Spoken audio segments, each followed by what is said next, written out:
स्वामी तिने जगाचा आणि आई विना भिकारी। आई आपल्या बाळाला जन्म देते, बोलायला शिकवते, चालायला शिकवते। आई आपल्या बाळाला जीवन कसं जगायचं हे शिकवते। आई बाळाला संस्कार देते। आई म्हणजे दारातील पवित्र तुळस आणि आई म्हणजे वेदनेनंतरची पहिली आरोळी।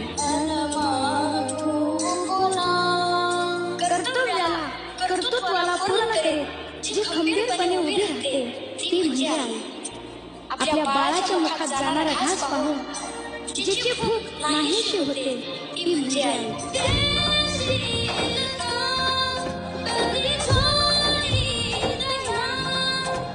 शेवटचं वाक्य सांगतो, आयुष्यात जी आपल्या बरोबर असताना तिची किंमत कधीच कळत नाही आणि ती गेल्यानंतर तिच्याशिवाय कशालाच किंमत उरत नाही।